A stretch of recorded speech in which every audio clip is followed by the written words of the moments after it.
Welcome to the 30-Minute Hour. It's the personal development podcast for entrepreneurs who are looking to level up and become unstoppable. I'm your host, Eric Twiggs, your procrastination prevention partner. Joining me as always, you know him as the super CEO, the business strategist extraordinaire, and all-around good guy, Ted Fells. Happy Monday. Happy Monday.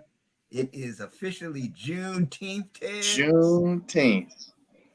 Absolutely.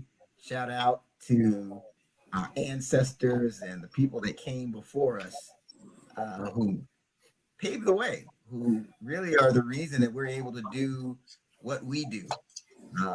And we respect the challenges and sacrifices that were made in the years past. And we hope everybody has had a great Juneteenth holiday today. I've been in the house all day, Aaron. The whole day. You had me in a podcast this morning. Been following up on things all day. Yeah. Happy Juneteenth, everyone. Absolutely. Well, if you could tell, this is not your everyday podcast. Oh. So, by the way, this is a good time, Ted, for us to announce our milestone. You know, we're happy to report that the 30-Minute Hour podcast has just surpassed 300,000 total downloads. Who knew? 300,000. Wow. That's awesome. Congratulations. And people can't just say that's just your family members, right? There's got to be some people that don't know you in there. So we thank you. Yeah, it's been quite a journey, and they said we couldn't do it, Ted. They said we'd only make it to 1,000. That's it. You like in sports all the time, Mary. They always say, "No one believed we could do it. No one." Come on, you won the past 4 Super Bowls. No one doubted you. But yeah, this is great. We're excited about it. 300,000. That's a big number, man. Downloads. Wow. Absolutely. So we definitely appreciate you for listening, and we appreciate you for sharing the show, and we definitely don't take you for granted at all. We just want to thank you for joining us on this journey, and we just ask that you continue to journey with us and continue to share the show.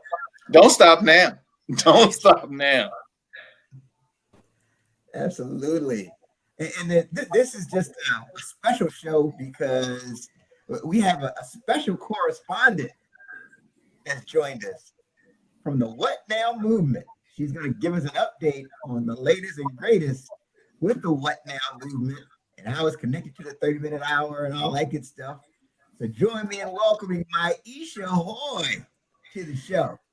Hi, everyone. I'm so happy to be on the 30-Minute Hour podcast. I like to think that I took credit for 100,000 downloads since I started working with the fellas, but absolutely congratulations, a job well done. That's awesome. Thank you so much. So the What Now movement, we are so excited. We have so many wonderful things happening in the next 30, 60, 90 days. And as you know, our mission, our vision is to inspire you to get ready for what's next. I think our guest today is probably an example of making sure that you're ready, even if you have to take a moment to get there so you can succeed in whatever you're trying to do. So what do we have? We have the What Now Business Summit that we're calling Moving the Needle. What does that mean? Every incremental step you take to reach your goal is moving you in the right direction. And we're pulling together speakers and panelists that will help you move the needle and help you achieve in 2022. We also have the What Now movement mindset, which is all about taking other people's journey, seeing how they were able to pivot and how they were able to achieve and getting motivated with that book. That's also coming out. We always have our Coffee and Conversation podcast, which we're nowhere near 300,000 downloads, but we're getting there. As long as we have the fellas with us, we're good to go. That is every first Saturday of the month. And we've really been on a journey to help everyone achieve their goals. And Moving the Needle Conference is about that as well. And way going back to the end of this year, we'll have the What Now University. That's is tentatively scheduled for October, and that's a more one-on-one with master instructors on helping you in different subjects get to where you have to go. So the What Now movement is here for you to succeed and achieve. If you would like to be a sponsor of any of these events, you can inbox me at the What Now movement at Gmail. We are finally putting out our sponsorship package. It's really good. It covers this podcast. So you get to be featured on this podcast with how many downloads? 300,000 people. So it's a great way to get your brand out there. And we have other events happening in other podcasts. And we have the Vision and Purpose Lifestyle Magazine, the Women Who Lead in Business. So a complete way for you to get your brand out there. So join the What Now movement today. You can go to our website, or you can send me an email at thewhatnowmovement@gmail.com. Thank you for sharing that, Maisha. And I know there are people that are like, man, this summit that's happening on July 16th from 9 to 12. They're saying, Maisha, how can I register and be a part of that? You could go to the What Now Movement website. I will post the link in the chat sometime today, and you can register. We're hoping to bring together people we're having a happy hour on that Friday. So if you're going to be in the Washington, D.C. metropolitan area, we hope to see you in person. But then our actual summit is Saturday from 9 to 12 on the 16th. But I'll post the link in the chat. You can also Google us, because I just upgraded our Google search at the whatnowmovement.com, or just search for the What Now Movement, and our Facebook page will come up, our Instagram page will come up, our LinkedIn page will come up, our website will come up. So you can find us at the What Now Movement hashtag. Fantastic. If you don't find us, it's because you don't want to find us. Because you don't want to find it. You're not looking for it. You're not looking for it. No excuse. That's right. That's right. That's right. And if you hashtag the What Now Movement, we will find you. Absolutely.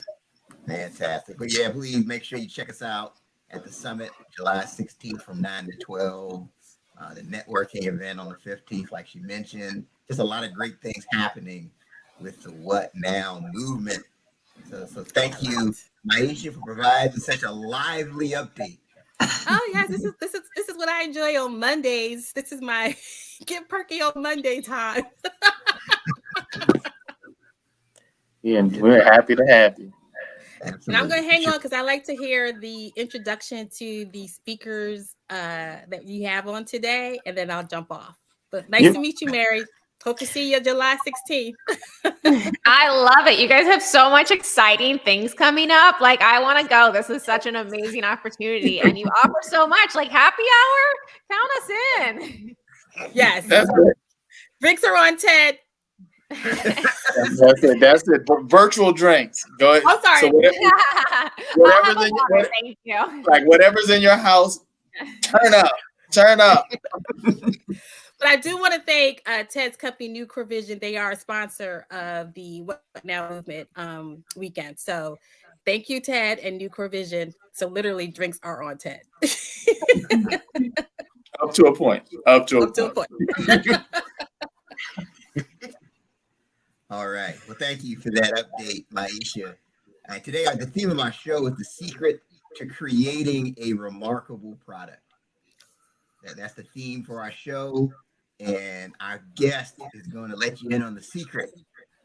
And this is great, Maisha, because this really falls in line with like our theme about that What Now moment. So when COVID hit in 2020, her salon was shut down by the state for 9 months. So she initially responded by eating a whole king-size bar of chocolate, drinking some wine, and crying out for a week. That was her initial response. But then she got down to business and pivoted, like we always talk about. She took an unplanned situation and turned it into a remarkable product. What's her secret? I know you're on the edge of your seat. She's going to share the secret. We'll get all the backstory. But please join me in welcoming to the 30-Minute Hour podcast, Mary Harcourt. Woohoo, thank you so much. You guys are amazing. I just need you as my cheerleader every morning when I'm getting ready for work. I love it. We're here. I love it. Well, congrats on 300K. That's a very impressive number. And like I said, you have a great event coming up, and I hopefully can be a part of it. Please. Thank you. Absolutely. Yeah, welcome. Welcome to the show. I think that's one of the things when we talked several weeks back, and your story was so in line with what we talk about all the time in the What Now movement. I'm like, oh, we have to make this happen. So I'm glad you were available to be our guest. So let's get started. I want to give everybody the backstory so we know how we got to this point. How did you get started in the salon business? Yeah, of course. It's kind of a funny story. When you're younger, I got licensed at 18. You have no idea what you want to do with life.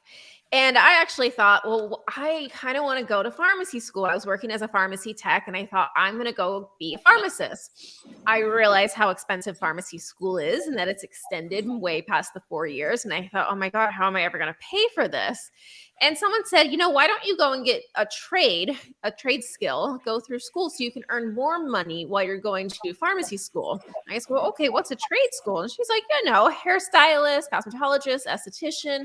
You could do something in the beauty industry, and that way you can do better for yourself than a minimum wage job. And I thought, well, that's a great idea. So I went and checked out the school, and I liked it. It's super creative. So I enrolled, and I found out that I was never meant to be in an office counting pills all day. I am way more of a creative person. I have way more to just explore and express. So that was a beautiful pivot on its own to realize that was not my destiny. So I went through cosmetology school, got my license, hairstylist for years, did a different thing, went into waxing. I tried skincare and kind of did it all. Took a little bit to go travel. I've traveled to 64 countries. So I'm a long-term traveler. I put everything in storage, quit my job, get rid of the apartment, and go travel. And when I came back, I thought, oh, wow, I'm really starting over. When you're in these industries, you build up your clientele. And I left a fully booked. I mean, it took 6 weeks to get an appointment with me I don't have a single customer. And so I learned how to do lashes kind of as just, if I'm going to start over anyway, let me just start over with this. And learned how to do lashes, fell in love with the industry. It's just getting its start for women. I think we can all agree, like, something that makes you feel better, more confident, more beautiful, and helps you get ready faster in the morning that's God's gift to everything. So doing lashes in Los Angeles allowed me the opportunity to really build up a clientele again. And within that process, I learned that there was a giant hole in salon industry lighting. It was such a struggle. Everything would be either too hot or you'd kick it and it would fall over. Just there wasn't anything made for beauty room treatment rooms. And I thought, God, that's so interesting. Somebody has to do this. And that somebody ended up being me, because I was working on a little bit in the background of my salon industry. I was prototyping it. And I used to say, God, if I ever get the time, I'll pursue this. But I run a staff and I have a full-time client, and I take clients 40, 50 hours a week. So I don't think I'll ever get the time. I just made them for myself. And come along COVID, that affected every single person. It affected us all differently, but it affected us. And my effect was my normal everyday go to work and take clients all day, manage a staff, run a salon was shut down by the government for who knows how long. We all thought it would be a couple weeks, and here we are still dealing with it. But I was able to kind of, like you said, I cried it out. I had a whole breakdown. What do we do from here? What now? And then it clicked where I was like, oh my God, I was just gifted time. I say all the time, if I ever get the time, I would pursue this product. And I was just gifted something I never thought I could have. I got gifted the gift of time. So I put myself to work, got back up, and made it happen. No, that's a great. I like how you did that. What now? How you put that in there, boy. That was great. I mean, but what now? We all had that conversation with ourselves. What do you do now? What is next? Yeah, that's a great story on a lot of levels. And I'm curious. So you recognize this problem with the lighting, right? This Yep. frustration. So I'm sure a lot of salon owners experience the same thing, but why do you think it was you who did something about it? You know, it's funny. Opportunities are like buses. They come and go all day long. It's whoever gets on the bus and goes for a ride that makes it happen. And I kind of just got frustrated to the point I currently had one. I was using them just for myself. And that's where it went, where it was, if I could just make these for myself, I'd be content. I don't need anything else. But finding and creating a secret to a remarkable product is finding something that just makes sense, that everyone wishes already existed. And we all in the industry wished we had industry specific lighting, but we didn't. And I didn't plan on taking it as far as I took it. COVID definitely helped out with that. But running through the prototypes, and we loved it. I knew as soon as we got our first prototype and all the girls would fight over which room had my light in it, and they would fight to use that light, I knew we were onto something. So I don't know why it was me. I'm sure a ton of people had this idea before, and if it wasn't me, it would have been someone else. But sometimes you have these ideas and you have to act on them, because it's either going to be you now or someone else later. You choose. Wow, you would have just been kicking yourself if someone else had come up with that. I know. So, when you start something, it's scary. No one's ever going to lie to you and tell you there's no risk involved, and it's completely nerve-wracking. But that was the conversation I had going. You can choose to do this, or you can choose not to do this. And how is that going to feel when someone comes out with your identical idea in a year? And I was like, no, that's not going to happen. Wow. We're going to make this work. So Mary, I'm curious, like, has anyone ever come to you and said, you know what, I had that idea. Man, yes. Yes, people do. I mean, not so many, but definitely enough saying I had the same idea, and kind of exactly what we talked about. I didn't know when I was ever going to get the time to do it, but if I got the time, and she's like, I'm just glad that you brought it to life. And it's just one of those things. Somebody's got to do it. A good idea, somebody will eventually think about it. It's just whoever makes it happen. And that's half the process, is just getting started and just making it happen. For sure. So, Tay, were you about to say something? No, I was just thinking, I mean, like, you think about where a lot of these ideas come from, right? And it's just something that you're dealing with every day that's just a pain sometimes. And it's like, in your industry, if it was a pain for you, it's probably a pain for thousands of other people in that industry. Absolutely. It's my husband that said that, where I went home and he goes, my God, you complain about these lights so often. Like, we have to make a rule. Either I replaced my lights 3 times by the time this conversation happened, and each time so expensive. So he said, we have to make a rule. Either you replace your lights and you got to live with that decision, or you make a light yourself. But either way, you got to stop coming home and complaining about lights. He's had it with these lights. Had it. Yeah, he's had it. And so it was like, why the challenge was on, like, why don't you make them? Why don't you do it? It's like, well, I don't come from that industry. I don't know how to make things. And that was the conversation. Look around this room. Look how many products are in here. Do you think everyone came from the fan industry, the printer industry, the oven industry? All of these ideas came from somebody who had a pain point, who said, I'm so frustrated with this, I'm going to do something about it. And that kind of just started getting things working, where it's like, well, how hard would it be? And what would it really take? And that's really what it takes, is just getting started on the process of researching what it takes. And then you're on your way. You've already made it through the starting lines. So Mary, one of our guests, Rhoda Norris, just put in the chat, she said, could you show us the product? Yeah, let me think of how to do that. I don't know how I can do it on this platform, but you're more than welcome to go to thecosmoglow.com is our website. And then also our Instagram is the Cosmoglow Light on Instagram. So check that out. If I can figure out how to put it in here, I will. I just don't know how to do that. Okay. And we can put the links and stuff in I'll try to. Hi, Mary. I'll try to find the link while you continue this great conversation. Okay. Perfect. Let's do that. Thank you. Absolutely. But Mary, curious to know, like, when you were starting out, like what did you believe about business, like when you were first starting out at the salon, and now you look back, you don't believe that to be true at all? You know what I think it is? I think it's a common misconception. I think that everyone thinks that you have to be somebody or go and have all of this money or all of this education or all of this knowledge to have a successful business. And that's simply not true, using me as a full example.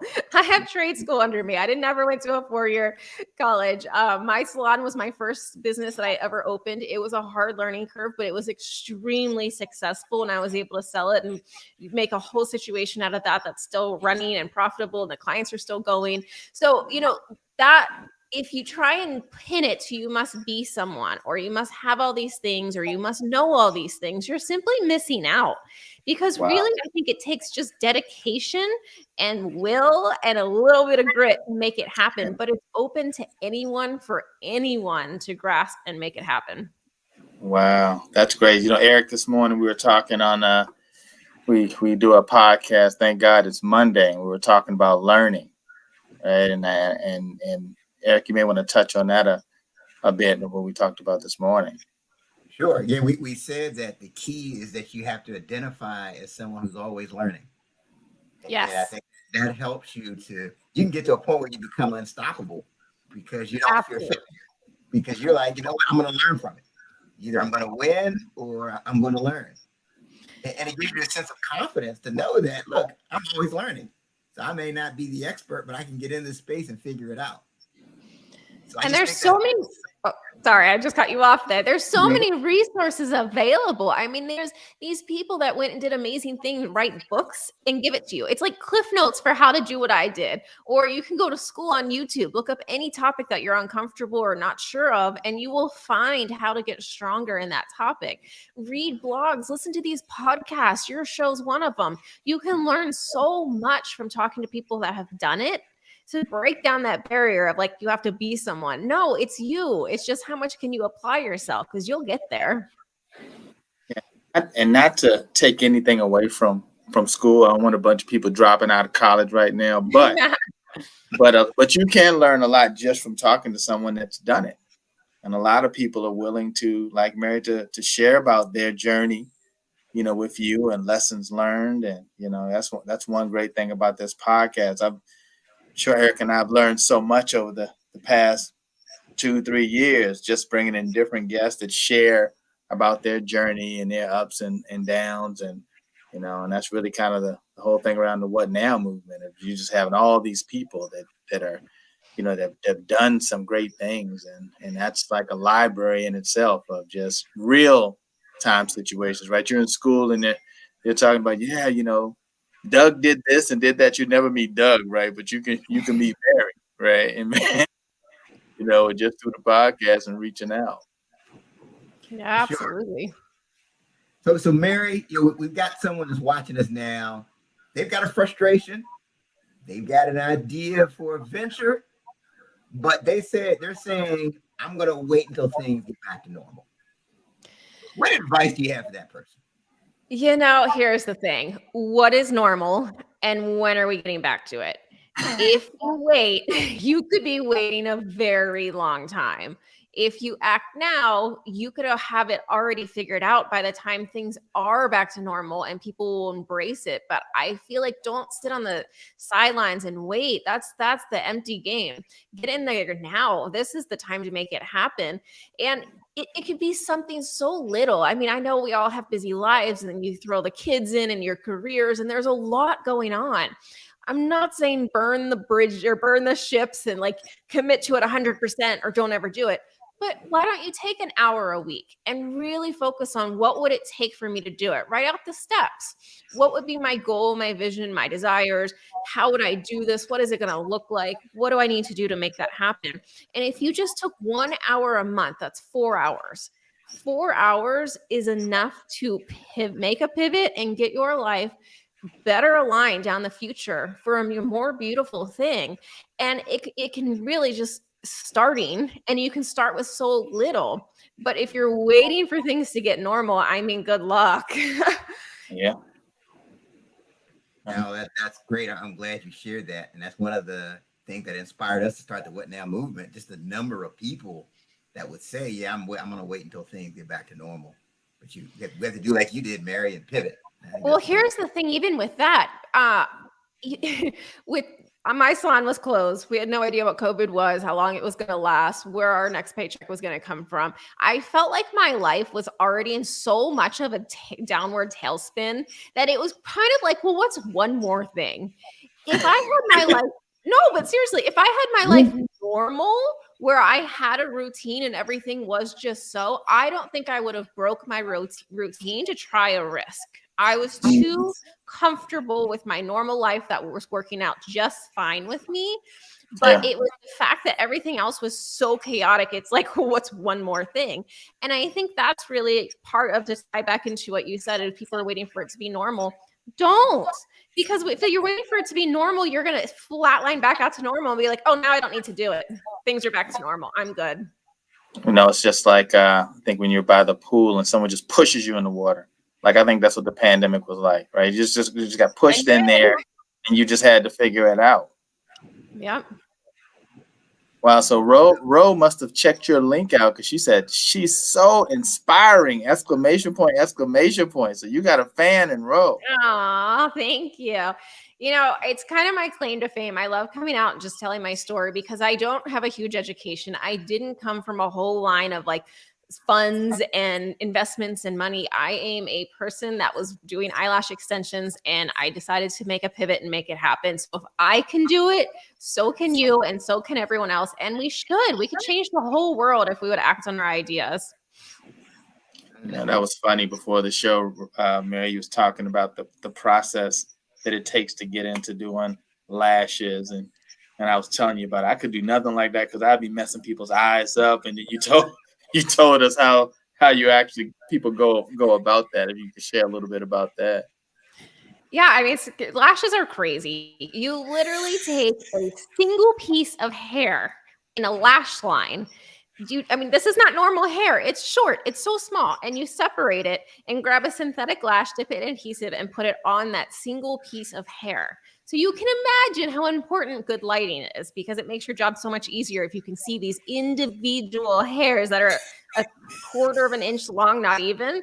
But yeah, it's a crazy, tedious process. I think the first time you take a class, you have all these big dreams like, oh, I'm going to learn how to do lashes and tomorrow I'm going to do them. And it doesn't work out that way. The skill takes months and months and months of practicing and applying yourself and kind of making some oopsies. And then you realize you don't want to do that again. And finally you get to a point where it's like, wow, I finally know what I'm doing and God, I suck. But now that I know what I'm doing, I can practice to get better. And that's where you really start to get better.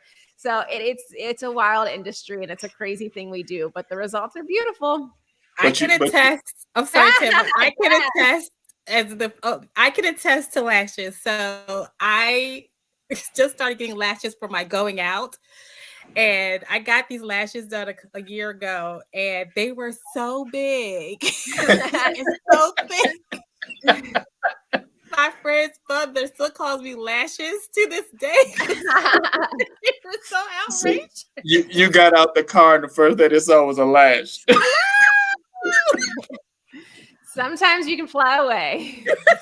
But Mary, you brought up a point. You said that you had to practice on like someone in your family or something. Like, tell us about that. You always have to practice on someone that is willing to trust you as like a girl bond, right? So it's either your mom or your sister or your best friend because you're balancing two tweezers in each hand while trying to find an individual hair strand. It like the recipe for disaster is all there while dealing with glue and your eyes are taped shut. Like this is terrible. It's terrifying. So you kind of make the first mistakes going, oh God, I'm so sorry I did that. I just dropped your tweezers in your eye or I kind of dropped the tweezers in your eye. But you walk through it, your girlfriend knows to laugh it off where she's like, that's what I'm here for. I know my job. I'll just wear a patch tomorrow. That's what and then you have that heart attack where you're like, I will never do that again, ever. And that's how you learn. It's making those mistakes on top of gaining the skills. It's a combo. Maisha, do you have a friend that you trust that much? No, I wish that the person who did my lashes had Cosmo Glow because I would have seen how thick they turned out to be. I was like, oh, it's like I said, they call me lashes every time they see me. Because lashes are a spectrum too. I mean, there's like so much you can get. They have like classic, which is natural looking, then hybrid, which is a little bit more, then volume, which is a little bit more, and then they have mega volume, which is probably what you got. Like you could literally fly away because the wind will take you up. My salon specialized in natural looking eyelash extensions. So we wanted people just to look better. Get the question of what are you doing? You look so good. You look so rested. You look so young. Like what was your secret? Those are the lashes that we did. Well, maybe you can sponsor us for the lashes. For us to get our lashes done with Cosmo Glow during the summit. That would be lovely. Yes, let's do it. But I think you're highlighting something that's critical. There's a saying out that says every master was once a disaster. I've never heard that before. That's so good. Eric comes up with this stuff, man. Eric always has a say. Always has to say it. It's that 30,000 hours of consulting. That's it. He's got something for it. He's got something. Well, you know, the other one is progress over perfection. You got to keep moving forward. If you try and get it perfect, you're never going to get anywhere. Just you got to go and you're going to make mistakes, but keep moving. But I mean, if it's, and not just with lashes, right? It could be. Oh, that's life. It could be whatever. You have to go through that period where you're not as good. Yeah. And you get through it. I don't know how you all do it. I may let somebody mess around with my hair because that's okay, right? But mess around with my eyes, I don't care how close a friend you are. You practice over there. When you ready. Yeah, don't mess around with my eyes. No tweezers? Oh. Oh, yeah. No, it's wild, man. It's wild, but the results are great. And as a woman, once you start getting your lashes, it's so addicting where you're kind of like, God, I feel so good. And I look rested when I'm not. And I look like I have makeup on when really I don't. Like, this is great. That's cool. So you're the founder and CEO of Cosmo Glow. What is your mission? What's your official mission? You know, obviously, my business mission with Cosmo Glow is to give everyone in a beauty industry better treatment room lighting. You want to be able to see your work. These tattoo artists, you're making you're making sleeves of art. You want to be able to have the most perfect lighting without shadows so they can do that. These eyelashes, facials, chemical peels. My mission for that is just to provide everyone great lighting. But my personal mission is just to go out and tell you guys that it doesn't take $1 million to sign on the dotted line. If you have these ideas, you can bring them to pass just like I did. It may take a little bit more research, but if I can do it, so can you. And there's so much power in that. Just being told that, hey, I believe in you and you can do it, that's enough to go change the world because we can act on those ideas. It doesn't have to be this whole big idea. There's always someone willing to work with your idea, with your budget, with your price, with your beginning company size. There's always that person. So go out there and do it. Oh, that's great. That's great. I think you're inspiring a lot of people with your story and with your attitude and how you overcome these challenges to get to where you are. Just curious to know, like who do you consider to be your mentors and how have they impacted you in your success?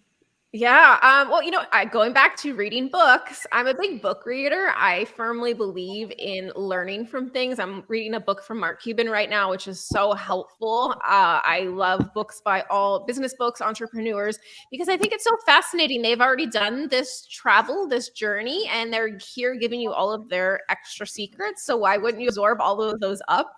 But in real life, definitely my husband. I know this is so cliche to say, but he is a huge business person himself and just runs some amazing American made and manufactured companies. And for him, his whole vision is let's grow the country, and watching him go through and build that brand in all of his companies has been so inspiring, especially during COVID.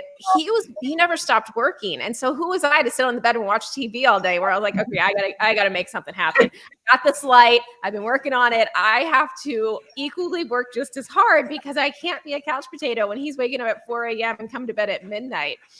So definitely my husband, and then totally not related, Elon Musk. That man accomplishes more in a year than most of us could in our lifetime. And anytime you catch yourself saying you don't have the time or I'm too tired, it's like a flashback to be like, you know what? Never mind. I'll figure that out myself because he gets so much done and really just brings so much innovation to the world for all of us that I think it's inspiring. Oh, for sure. For sure. You mentioned the books, like you mentioned Mark Cuban's books. I'm a big fan of his as well. What are some of the books that you recommend or gift to people? Oh God, you're putting me on the spot here. What is one of them?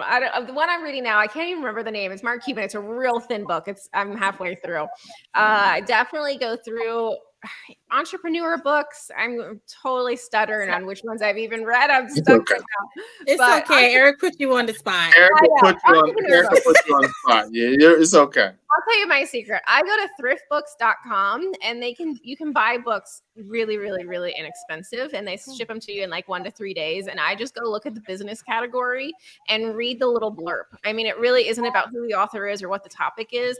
I just go down and I buy them 10 at a time and I have them sitting in my office right here. I have them sitting in my nightstand. I'll take one out to the pool and it's just reading all of those. And I think anytime that you're stuck somewhere, if you're stuck in marketing, if you're stuck in social media, if you're stuck in how to be a leader, you can always find a book of someone that is so well respected in the industry that here he is giving you all the information, or she, here they are giving you all the information on how to take notes, how to absorb all of that, and how to apply it to your life.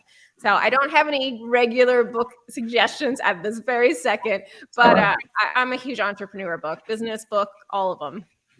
That's great. You know what?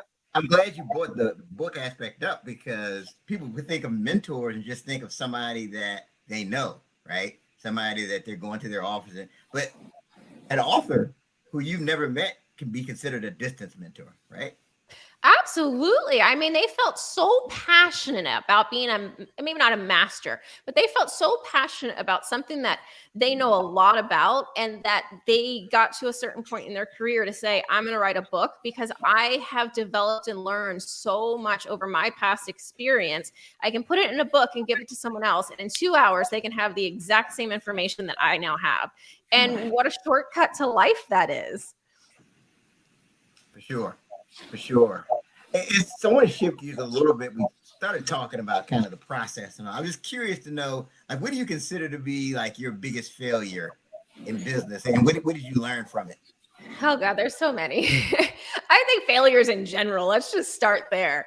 Failures are going to happen. It's part of the process. As soon as you can get comfortable knowing you're going to fail, because failure and success are hand in hand, right? You have to fail to understand how you can fix it. It's like we were talking about the eyelash extensions. As soon as you drop the tweezers on someone, you will never do that again. As soon as you drop glue in someone's eyes, you will never do that again. I know you won't, Mary. They start swinging. You drop something. But you have to make these mistakes just so you can learn the right path. That's when the fight started. That's it. I'll go back to, we were talking about your failures. One with mine, when my first light. So I started, my first PO, my first order was 150 lights. And it was COVID. So we were supposed to ship in June or July, I believe it was. They ended up not shipping until almost August, September. I mean, we were so delayed. And I had opened up for prepays so people could buy it, and then they were supposed to get their light 2 months prior, but it ended up being delayed for 2 more months.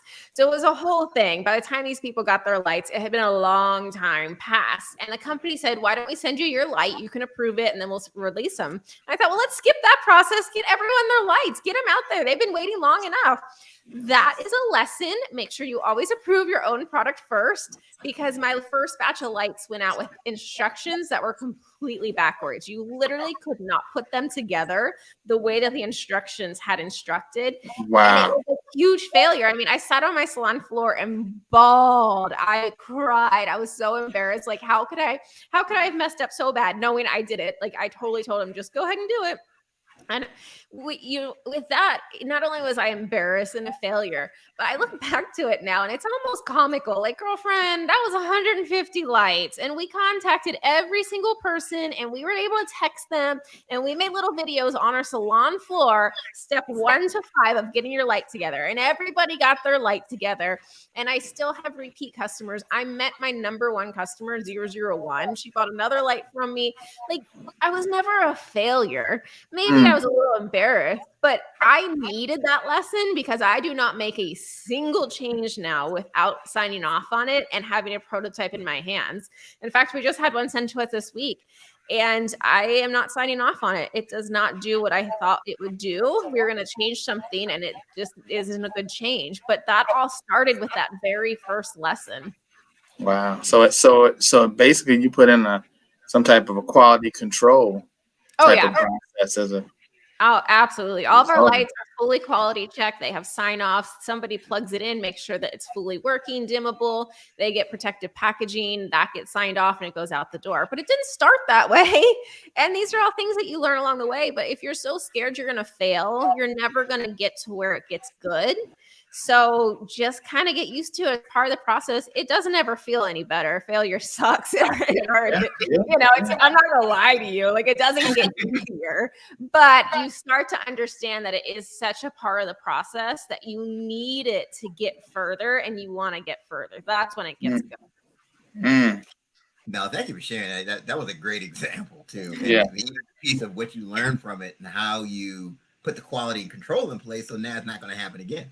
Oh yeah, no, our lights are awesome now. They are so quality checked and everything. I mean, they look at the corners, they make sure there's no dents, scratches, blemishes. We are golden. And I'll also follow it up with, I text all of my customers, all 150, and that opened a door for a really cool relationship, because here I was thinking I'm the biggest failure and embarrassed. How could I ever let this happen? Will I ever recover? And what I got back was, of course, they were frustrated. But when the frustration subsided and they got their light together, the most beautiful messages came in. Like, girl, I've lashed for 10 years, and this is going to change the entire industry. You are on to something. I'm so excited. I got one of the first ones. Congratulations. You are such a voice in our industry. I love that you're a female. Like, go represent women that can do things. Like, this is awesome. And then those messages came in, and that felt so good. But I had to get to the point where it felt so bad to get to the good ones. That's it. Yeah, you just fought through it. You got to persevere. Yeah, and at some point, you'll get to that place where you're like, wow, okay, I made it, right? So that's great. For sure. So you're the host of the Ready, Set, Glow podcast. So what can people expect when they tune in? Yeah, you know what it is? Ready, Set, Glow. I came from a treatment room where I had conversations all day long. You would talk to your clients, and I would talk to people all day long from mornings to night. And then I switched industries where now I work in a more office setting, and we work very computer focused. We're an e-com business, and everything went electronic. And I just lost that conversation, which is, I think, so important to humans. Just that's part of our DNA. And so Ready, Set, Glow is a chance for me to kind of go behind the brands, people that have done the same thing similar to me, where you started a brand. You always kind of want to hear the story behind how it started. You might see an ad or something sitting on the shelf and think it's so cool, but where did that idea start, and who was it, and what was the journey like, and what problems did they face? Like, the instructions came out backwards, but now that got fixed. So what were some of the oopsies that they first discovered when they were starting their brand? And I just think it's a really cool thing to take a dive back behind the curtain of where these brands came from. Like, that is, because I'm genuinely interested in people's backstory. And if I hear about a product like yours, even, my initial thing is, okay, well, how did it start? What did she go through? What was and so I could imagine there's a lot of value from listening to your podcast. Thank you. Yeah, I just interviewed Travis from Hydro Flask. You guys know the water bottles. And it's so interesting to hear his story. I think of Hydro Flask, they have 603 followers on Instagram. They're this massive brand. But it was because he was walking through Whole Foods, and the guy was clearing out all these water bottles because BPA had just became a thing. They cleared the shelf. And he's like, what are you doing? He's like, well, I'm throwing away all these water bottles. They have BPA. And he goes, well, what are you going to fill in that spot? He goes, there's nothing. There's nothing on the market. And he said, I'll be that person. I will make a water bottle for Whole Foods to fill that shelf. And he did. And it just felt so interesting to kind of talk about where all of these brands started, where they came from. So that's what my podcast is all about, just taking a dive into behind the brand. Wow. Fantastic. So Steve Abrams, I know that name. He's a proud member of Omega Psi Phi fraternity. Steve Abrams is on, and he wants to know more about your podcast. When does it come on? Where can he find it? Yeah, it's Ready, Set, Glow. It's on every major platform. If you want to go straight to my website, which is maryharcourt.com, there'll be an episodes tab, and you can find all the episodes there. You can connect with me there, shoot me a message, but that's us. You can also find the link in my bio on my Instagram, which is at Mary Harcourt, and click that. You'll see a little pod flow that'll take you to every channel that you like to listen to. It'll be listed there. Fantastic. Good stuff. All right. So we're now at the final segment. We call it Write This Down. This is Ted's favorite part of the show. And this is where we each go around and share an idea or two from the episode that we want people to write down so they can level up. So Mary, you're the guest of honor. What's the ideas that you want to share to help people level up? Oh, man, I have so many good business nuggets. Give us 30 of them.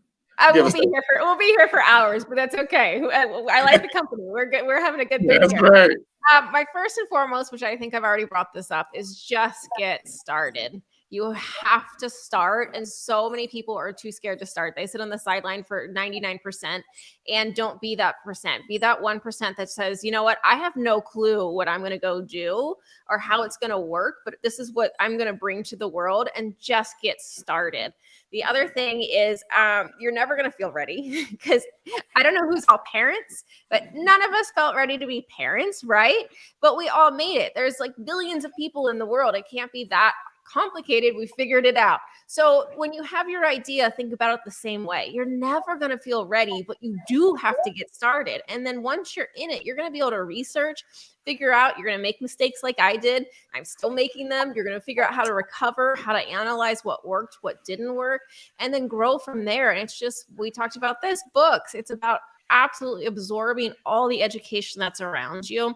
Invest in yourself, invest in what you're interested in. If it's opening a business, if it's opening a salon, if it's launching a product, if it's launching a website, go invest in figuring out how to do that so you can get started. I think that's the majority of it. Yes. I can keep going. I think I want to let you just do mine for me, because how do I follow that? How do I follow that? I mean, you just wrapped it all up. I mean, it's interesting in all these shows that we have, there's something about entrepreneurs, right?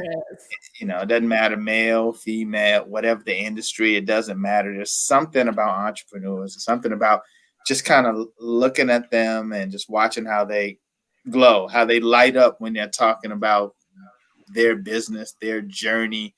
And that's something that's critical. Right, you got to have that passion. If you got that passion for whatever it is that you're trying to get going, you'll get there. Right, you got the passion, and then you start the movement, and then you're going to learn right as you go along. And if you do those things, I mean, it's just every show is the same thing. You just kind of hear the backstory, what got them to that point. Once that train started moving, it was like it was no stopping it at that point, right? And Ted, I'll even follow it up with this. So you guys, funny story. When I talked to my last clients, because we had prototypes, so prototypes are totally different than manufacturing, right? Like you have to get your product made, but there's people that will just make you one. I had people that would just make me one. And I would sit with my clients and they're like, girl, you're onto something. You have to find a manufacturer. And I would sit there and go, I didn't know what a manufacturer was. I had to Google it. And I'm like, what is manufacturer? And I learned the art and skill of taking raw materials and turn it into a consumer ready good. Amazing. Yeah. So if you sit on the sidelines and say, well, I have this idea, I just don't know how to get started, or I just don't know all of the right things. Neither did I. I had to Google the word. That's right. You're not the only one. I just wonder how we did some of these things 30 years ago, right? Before you could Google.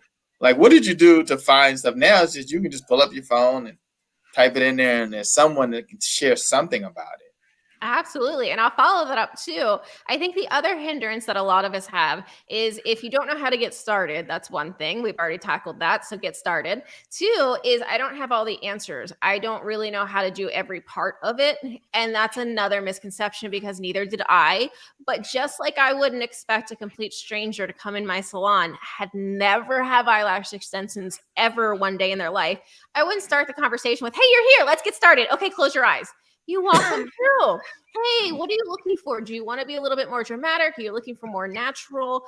How often do you wear mascara? That's really going to tell me a lot about how you like to see yourself and your lashes. And then the process is going to be like this. It's super relaxing. You're going to lay down with your eyes closed the whole time. Most people fall asleep. It's going to take me about an hour and a half. It's not going to hurt. When you open your eyes, you're going to be this new thing. But at no point should you feel pain, burning, and discomfort. And if you do, please tell me. So that is how these things are done. I don't know how to make lights. That's okay. There's someone on the other side going, what do you want it to be made of? I wanted it to be made of heavy metal. When you say heavy metal, what kind are you thinking? How heavy do you want your light to be? 10 pounds, 20 pounds, 30 pounds, 30 pounds. I want it to be a piece of salon furniture. I want it to move because my light rotates 360 degrees so you get no shadows. When you say you want it to move, how do you want to have two hands where you have to press really hard, getting it the whole way around, or do you want it to be pretty effortless? Well, I want it to be effortless, but I don't want it to turn on or start moving if the air conditioning comes on. What do you want it to be finished with? Paint. We could do powder coating. Powder coating is going to be much more durable and look a little bit better in your finishing. Let's go powder coating. And all of a sudden, through this process, you just built a product by having a conversation. So you don't have to have all of the pieces to the puzzle. You just have to know how to get started and how to find somebody that's going to take you the rest of the way. So that's the nugget right there. You don't have to have all the pieces there at a puzzle. You just have to know how to get started. Got to write that down. You don't have to have it all figured out. You Absolutely. don't. No, that's great. Hopefully people are writing that And here's down. the thing too. I call it a cannonball into the world of the unknown. I had no clue what it took to launch a product. I was a lash artist. Like I don't make lights, but I look at that and thank God I didn't know, because if I truly knew what it would have taken, I don't think I would have done it. There's like a sense of ignorance is bliss. I knew I wanted to do it and that's what I was going on. And I made it happen because I learned around the corner what the next move was. And then we got to the next move, and then we got to the next one, and then we got to the next one. And look back, and we built this really amazing thing. But to go back to that point, you don't have to have all of the directions. You can figure it out along the way. Just get yourself to the next mark, and the next mark, and the next mark. And all of a sudden, you're there. Absolutely. The steps will start to reveal themselves as you start moving. So, now, great points. Great points. So for me, as far as write this down, I'm reminded there was this guy. He was in this taxi cab, and he was just frustrated by the experience of the taxi cab. He was frustrated, and what came out of his frustration ended up being Uber. Right? I know another guy. He was frustrated at the video store because he had to explain to his wife why he had $300 of late fees that he hadn't paid. He was frustrated. And out of his frustration came Netflix. I know this other young lady, and she was frustrated about the eyelash process and not having lights. And she was frustrated, and out of that came Cosmo Glow. So look at there. Here's the big takeaway. A lot of times we want to resist those things that frustrate us. I'm thinking we should lean into our frustration. Lean on in like Mary Harcourt did. Lean on in. Exactly. I think that write that down. Lean into those things that frustrate you, because you may have a remarkable product on the other side of your frustration. Here's what I always tell people too. You got to figure it like this. I'm one person, and I was one girl in one salon. And in California, there was a lot of salons. And we're one state out of 50. We're one country of about 200. We're one continent out of 7. If I would have gotten stuck that my idea was only the inside of my treatment room, we would have missed out on everything it was. But I knew that my idea was so big because it came from such a pain point frustration that it wasn't just me. And we get these ideas, and I want you to remember that it's not just your idea for you to keep, it's your idea for you to grow and be that one person out of 50 states that's going to reach all of them. Be that one country out of who knows how many that you're going to get to. Have a product or have an idea that starts in one country but goes to all of these other ones. Hit every continent, because your idea is so much bigger than you think it is, and it has the power to be so much more. But you got to get started. Mary, you got me pumped up. If I didn't already have a business, I'd start one today. Mary got me pumped up.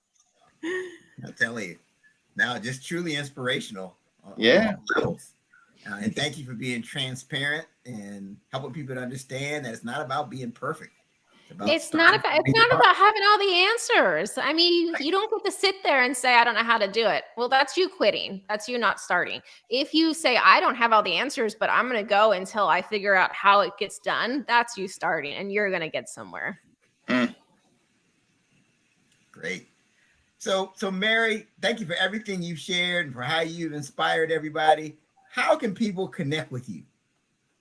Yeah, absolutely. Well, you're going to check out my product, which is thecosmoglow.com. And you can check me out at maryharcourt.com. I'm huge on Instagram. I'm always hanging out there at maryharcourt_. And that's pretty much the gist of it.